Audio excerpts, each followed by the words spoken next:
Alors qu'avons-nous au programme aujourd'hui, David? Une idée d'une super balade en famille dans la forêt des monts de Judée autour de Jérusalem, avec bien sûr après baignade dans l'eau.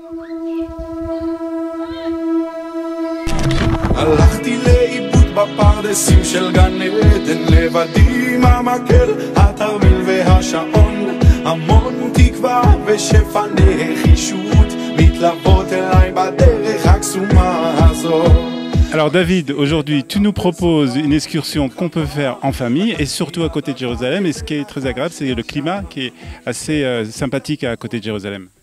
Exactement, on est dans les monts de Judée, à Rei Yehuda, au Sataf, à 900 mètres d'altitude, il y a de l'air et on va voir aujourd'hui une région où on peut se balader en famille, il y a de l'ombre, il y a des points d'eau, il y a de l'histoire juive, il y a de quoi passer une très très bonne matinée. Et dans la région, il y a aussi pas mal de choses autour qu'on va pouvoir expliquer aux gens et qui pourront faire par eux-mêmes en famille dans cette période du Corona. Alors comment on fait pour arriver ici au Sataf? On met la plus belle invention israélienne, le Waze. On écrit Sataf Elion, c'est vers la route 386. Ça nous emmène jusqu'au parking. Et après, il y a cette fameuse pancarte Sataf et on commence à se balader juste derrière. Alors on y va? C'est parti!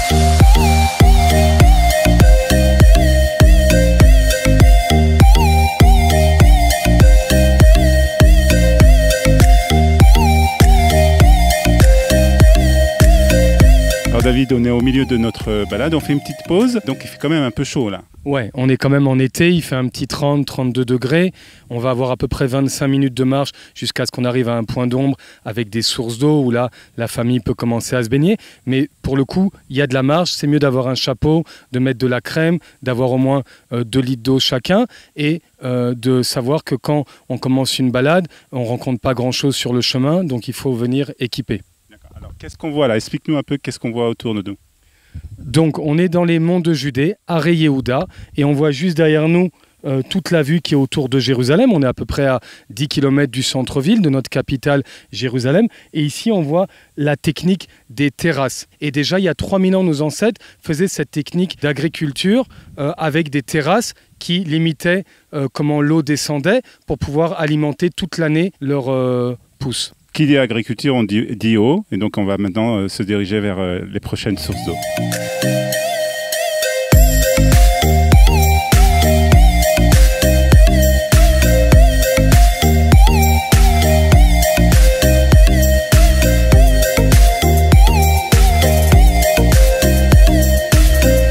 Donc on a marché un petit quart d'heure et donc là on arrive à une intersection où on n'a que l'embarras du choix, où En Bikora, ça nous emmène à une source, ou En Sataf à une autre. Et c'est comme ça, tout le long du chemin, on peut rencontrer des sources.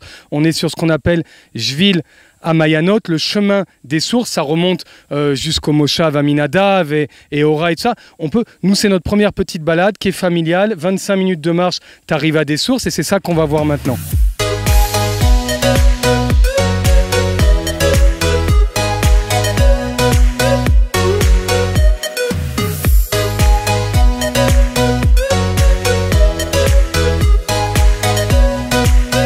Alors, tu nous as parlé que c'était une région agricole, on le voit, on a vu des oliviers sur la route, on a vu des figuiers, puis là on est avec les vignes. Avec les vignes, c'est extraordinaire. Tu marches en famille et tout d'un coup, tu vois qu'il y a de l'agriculture et surtout les 7 fruits d'Eretz Israël. C'est très méditerranéen. Ici, les monts de Judée, le raisin, la figue, la grenade, les oliviers, c'est ce qu'il y a ici dans cette région. Et la petite anecdote a dit que les croisés viennent il y a 1000 ans en Terre Sainte, il y a les croisades. Et avant de repartir vers 1200 quelque chose, ils reprennent des cépages de la terre d'Eretz Israël. C'est quoi le cépage le plus connu aujourd'hui en France qui a le plus de succès? Chardonnay. Exactement, Chardonnay, on dit que les croisés sont venus ici, ils ont pris du raisin exactement comme celui-ci et ils ont commencé à faire du chardonnay, mais c'était nous qui savions il y a 3000 ans faire le vin, ils ont juste pris la tradition juive et ils en ont fait des très bons vins français.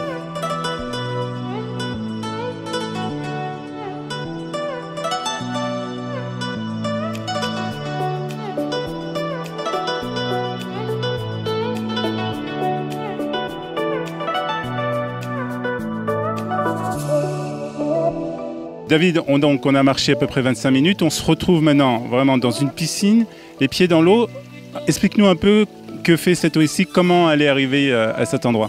Donc ici, on est dans les monts de Judée. On sait qu'il y a beaucoup de pluie toute l'année à Jérusalem. Cette année, on a une année avec plein de pluie.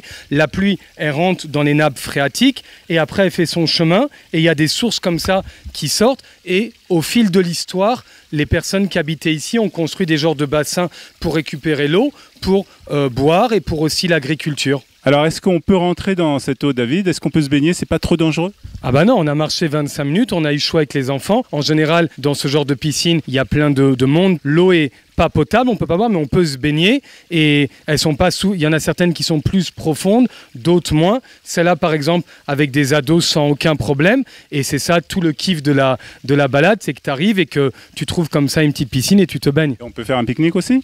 Ah bah oui, il y a le KKL qui a tout aménagé. Un peu plus haut, il y a des tables à l'ombre, sous un figuier, sous un olivier. On peut se faire un petit pique-nique et c'est vraiment une très belle journée.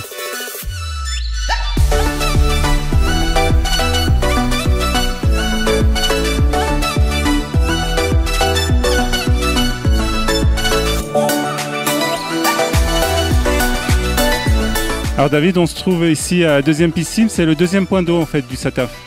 Exactement, ici on est à Ein Sataf, c'est la deuxième et on voit qu'il y a beaucoup d'eau, on est en plein été comme ça, juillet-août, plein d'eau dans la région, c'est quand même extraordinaire. Alors qu'est-ce qu'on faisait avec cette eau, David? Ici, ils ont toujours fait de l'agriculture. On a retrouvé de la présence de vie depuis l'époque des Cananéens il y a 4000 ans. Et après, quand les Hébreux sont venus, ils ont continué. Et le mot Sataf, d'où il vient? Des recherches qu'on a fait, c'est un mot en arabe. Il y avait ici le village Sataf jusqu'en 48 qui était là. En 48, il y a la guerre d'indépendance d'Israël. Les chefs arabes disent aux Arabes de se sauver, qui vont raser Israël et qu'après ils reviendront. Ils se sont pratiquement tous sauvés d'ici. Il n'y a pratiquement pas eu trop de combats dans la région. Juste la Khativa, Jonathan a combattu un peu et les Arabes se sont sauvés sur l'appel de leur chef. Et donc l'ancien village Sataf en arabe a laissé le nom à aujourd'hui la forêt Sataf.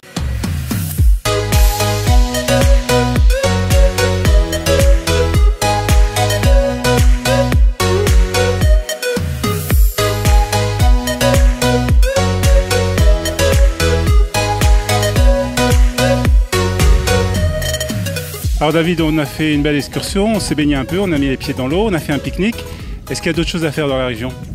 Bien sûr, là on a vu que ça pouvait couvrir une matinée, notre balade dans la forêt du Sataf avec une baignade dans les sources.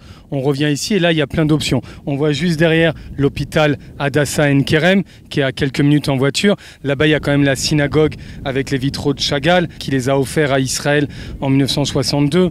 Sur les vitraux on voit les 12 tribus d'Israël. Aujourd'hui avec le corona il faut téléphoner pour aller les voir, mais c'est extraordinaire. À côté de ça il y a Yad Vashem à 15 minutes en voiture. Des fois même si on a des enfants on peut faire le côté extérieur, l'allée des Justes, le coin des enfants, faire passer des petits messages.